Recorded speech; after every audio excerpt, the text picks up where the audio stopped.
കോട്ടയത്ത് വെള്ളപ്പൊക്കത്തിൽ ഒറ്റപ്പെട്ടു പോയ വയോധികയെ തോളിലെടുത്ത് സുരക്ഷിതമാക്കുന്ന കൗൺസിലർ ഈ ദുരിതകാലത്ത് സമൂഹ മാധ്യമങ്ങളിൽ ഏറെ ചർച്ചയായ ദൃശ്യമാണ്.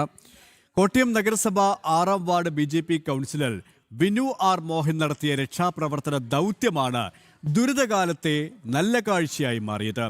വിനു ആർ മോഹന്റെ നേതൃത്വത്തിൽ നട്ടാശ്ശേരി ഗവൺമെന്റ് UP സ്കൂളിൽ പ്രവർത്തിക്കുന്ന ദുരിതാശ്വാസ ക്യാമ്പും സർവ്വസജ്ജമാണ്. മിഥുൻ മുരളി തയ്യാറാക്കിയ റിപ്പോർട്ടിലേക്ക്. കോട്ടയം നഗരസഭയിലെ ദുരിതാശ്വാസ ക്യാമ്പിലാണ് നമ്മളുള്ളത്.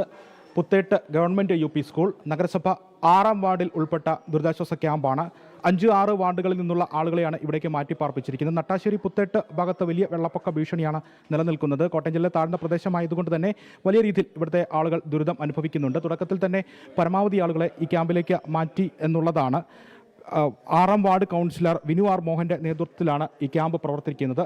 മുഴുവൻ സമയവുമായി സജീവ പ്രവർത്തനങ്ങളുമായി അദ്ദേഹവും കൗൺസിലറും ഇവിടെ ഉണ്ട്. അദ്ദേഹത്തിൻ്റെ മേൽനോട്ടത്തിൽ നാട്ടുകാരുടെ പിന്തുണയിൽ നഗരസഭയുടെ പങ്കാളിത്തത്തോടുകൂടി ഈ ക്യാമ്പ് പുരോഗമിക്കുമ്പോൾ അതിന് മേൽനോട്ടം നൽകി രാത്രിയെന്നോ പകലെന്നോ വ്യത്യാസമില്ലാതെ മുഴുവൻ സമയം ഈ 6-ാം വാർഡിലെ നഗരസഭ BJP കൗൺസിലർ വിനു ആർ മോഹനും ഇവിടെ സജീവമാണ്. ഭക്ഷണം ഉൾപ്പെടെയുള്ള മരുന്നുകൾ ഉൾപ്പെടെയുള്ള കാര്യങ്ങളെല്ലാം സജ്ജമാണ് എന്നുള്ളതാണ് അദ്ദേഹം പറയുന്നത്. Ward councillor Vinu R Mohan പറയുന്നു. അദ്ദേഹം ഉൾപ്പെടുന്ന ആളുകൾ ചേർന്നുകൊണ്ട് ഇപ്പോൾ അടുക്കള സജ്ജമാക്കി ഉച്ചയൂണിന് തയ്യാറെടുപ്പുകൾ നടത്തുന്ന ദൃശ്യങ്ങളാണ് കണ്ടുകൊണ്ടിരിക്കുന്നത്. എന്തായാലും പൂർണ്ണ സജ്ജമായി ക്യാമ്പ് പ്രവർത്തിക്കുന്നു. എല്ലാവരുടെയും പങ്കാളിത്തത്തോടുകൂടി ഈ വെള്ളപ്പൊക്ക ദുരിതകാലത്തെ അതിജീവിക്കുകയാണ് ഇവിടുത്തെ ജനങ്ങൾ. Vinu R Mohan BJP councillor, അദ്ദേഹം മുഴുവൻ സമയം ഇവിടെയുണ്ട്. അദ്ദേഹം ഇപ്പോൾ സമൂഹ മാധ്യമങ്ങളിലും ശ്രദ്ധേയനാണ്, വൈറലാണ്. കഴിഞ്ഞ ദിവസങ്ങളിലെ ദൃശ്യങ്ങളൊക്കെ സമൂഹ മാധ്യമങ്ങളിൽ കണ്ടതാണ്. ഒരു പ്രായമായ അമ്മയെ എങ്ങനെ സുരക്ഷിത കേന്ദ്രത്തിലേക്ക് കൊണ്ടുപോകും എന്ന് അറിയാതെ പകച്ചു നിൽക്കുമ്പോൾ അദ്ദേഹം സ്വന്തം തോളിൽ ചുമന്നുകൊണ്ട് സുരക്ഷിതമായി ആ അമ്മയെ മാറ്റുന്ന ദൃശ്യങ്ങൾ സമൂഹ മാധ്യമങ്ങളിൽ ഇപ്പോൾ വൈറലായിട്ടുണ്ട്. 2 ദിവസം മുൻപുള്ള ദൃശ്യമായിരുന്നു. ആ ദൃശ്യം നമ്മളിപ്പോൾ കാണിക്കുന്നുണ്ട്, പ്രേക്ഷകരിലേക്ക് എത്തിക്കുന്നുണ്ട്, പ്രേക്ഷകരുടെ ശ്രദ്ധയിലേക്ക്. അല്ലെങ്കിൽ അത്രയും നമ്മുടെ ഹൃദയത്തെ തൊടുന്ന ദൃശ്യങ്ങളായിരുന്നു അത്. ആ ദൃശ്യങ്ങൾ സമൂഹ മാധ്യമങ്ങളിൽ വൈറലായി. വിനു ആർ മോഹൻ അദ്ദേഹം നടത്തിയ ആ പ്രവർത്തനങ്ങൾ ഈ ദുരിതകാലത്തെ നമ്മൾ കണ്ട ചില വളരെ ദുരിതം പിടിച്ച വാർത്തകൾ മാത്രം നൽകുമ്പോൾ ഇത്തരത്തിലുള്ള പോസിറ്റീവായിട്ടുള്ള കാര്യങ്ങളും സംഭവിക്കുന്നു എന്നുള്ളത് ദുരിതകാലത്ത്, പ്രളയകാലത്തൊക്കെ നമ്മൾ കാണുന്ന കാഴ്ചയാണ്.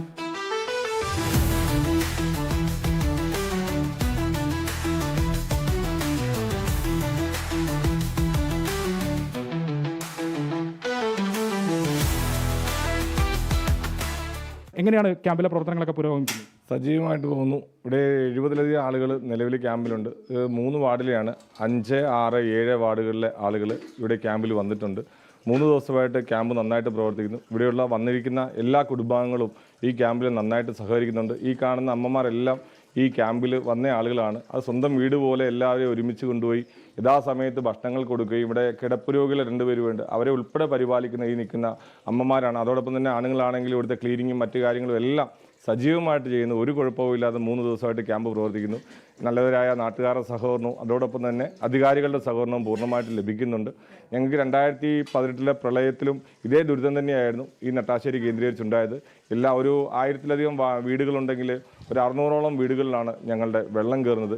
ആ വീടുകളിലെ എല്ലാ ആളുകളെയും സുരക്ഷിതമായിട്ട് എല്ലാ സ്ഥലങ്ങളിലും എത്തിക്കാൻ ഞങ്ങളുടെ എല്ലാ പ്രവർത്തകരുടെ സഹായത്തോടെ സാധിച്ചു എന്നാണ് ഞങ്ങൾക്ക് ഏറ്റവും അടുത്ത് പറയാനുള്ളത്. എന്താണ് ഇവിടുത്തെ നിലവിലെ അവസ്ഥ? ഇപ്പോൾ വെള്ളം ഒഴിയുന്നുണ്ടോ? ഒഴിഞ്ഞു കഴിഞ്ഞാൽ എന്താണ് വലിയ ബുദ്ധിമുട്ടുണ്ടാകുന്ന കാര്യമാണല്ലോ ഈ സ്ഥലങ്ങൾ വൃത്തിയാക്കുക, കിണർ ഉൾപ്പെടെ മൂടിപ്പോയ സാഹചര്യമൊക്കെ ഉണ്ട്. ഇപ്പോൾ ഏറ്റവും വലിയ ദുരിതം എന്ന് പറയുന്നത് ഈ വെള്ളം ഇറങ്ങിയതിന് ശേഷം വീടുകൾ വൃത്തിയാക്കുക എന്നുള്ള ജോലി, മഹത്തായ ജോലിയാണ്. ഈ അമ്മമാരെല്ലാം ഏറ്റവും പാടുപെടുന്നത് വീടുകൾ വൃത്തിയാക്കുന്നതാണ്. അതിലുപരിയായിട്ട് കുടിവെള്ളത്തിൻ്റെ പ്രശ്നം ഏറ്റവും രൂക്ഷമായി. എല്ലാ കിണറുകളും നിറഞ്ഞപ്പോൾ ഇപ്പോൾ അറിയാം, കക്കൂസിൻ്റെ ടാങ്ക് ആണെങ്കിലും കിണറിൻ്റെ ആണെങ്കിൽ എല്ലാം ഒരേപോലെ ഒഴുകി ഒരേ നിരപ്പിൽ നിൽക്കുന്ന സാഹചര്യമായിരുന്നു. അപ്പോൾ ഇനി ഇതിന് ശേഷമുള്ള ടാസ്ക് എന്ന് പറയുന്നത് കുടിവെള്ളം എല്ലാ വീടുകളിലും എത്തിക്കുക എന്നുള്ളതാണ്.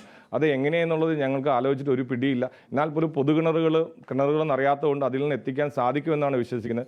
നമുക്ക് ഒരു കൂട്ടം ചെറുപ്പക്കാർ പൂർണ്ണമായിട്ടും എന്നോടൊപ്പമുണ്ട്.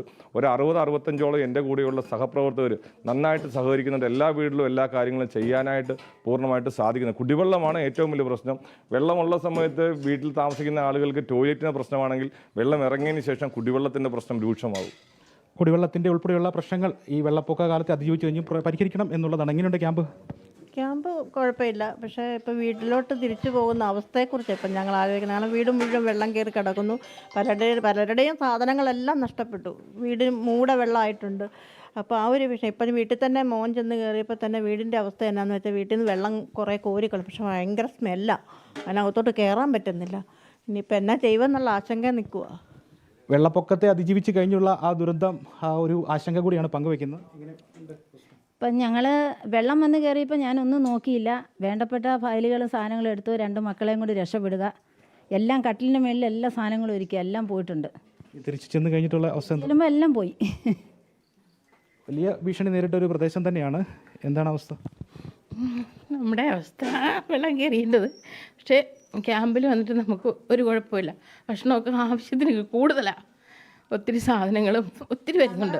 ഏറ്റവും കൂടുതൽ പിന്തുണയ്ക്ക് ഞങ്ങളുടെ കൗൺസിലറാണ്, പറഞ്ഞറിയിക്കാൻ വയ്യാത്തൊരു ഇതാണ്. അതുപോലെ തന്നെ 5-ാം വാർഡിലെ കൗൺസിലർ ദിവ്യ സുജിത്തും വിനുവാർ മോഹനും ഞങ്ങൾക്ക് നല്ല ഹെൽപ്പാണ് ചെയ്തു തന്നെ. മുനിസിപ്പാലിറ്റിയിലെ ആൾക്കാർ, അതുപോലെ BJPയിലെ സാറൊക്കെ വന്നിട്ടുണ്ടായിരുന്നു. എല്ലാവരും ആവശ്യത്തിന് ഇഷ്ടം പോലെ സാധനങ്ങൾ ഇവിടെ എത്തിച്ചിരിക്കുന്നത്.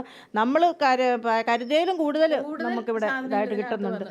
കഴിഞ്ഞ ദിവസം ഈ 2-3 ദിവസം ചേട്ടൻ 12-1 മണി വരെ ഇവിടെ ഉണ്ട്. എന്തിനും നമ്മൾ വിളിച്ച ചേട്ടൻ അപ്പോഴും തിരിച്ചു വിളിക്കുക, എന്ത് കാര്യത്തിനും ചേട്ടൻ ഓടി വരുന്നുണ്ട്. ഒരു കാര്യത്തിനൊന്നും ഒരു ബുദ്ധിമുട്ട് ഇതുവരെ ഈ നിമിഷം വരെ വന്നിട്ടില്ല. വിളിച്ചാൽ ആ സെക്കൻഡിൽ ഇവിടെ എത്തും. ഒരു ദിവസം 2 മണി രാത്രി ആയപ്പോഴാണ് വന്ന് ഈ ഇവിടെ അമ്മൂമ്മ മേലാതെ അമ്മൂമ്മ എടുത്തുകൊണ്ട് ഇവിടെ കൊണ്ട് കിടത്തുമായിരുന്നു. പിന്നെ ഞങ്ങളാണ് പിന്നെ നോക്കുന്നതും എടുക്കുന്നതും ഒക്കെ. ഞങ്ങളുടെ കൂടെ എല്ലാത്തിനും ഫുൾ സപ്പോർട്ടാണ്.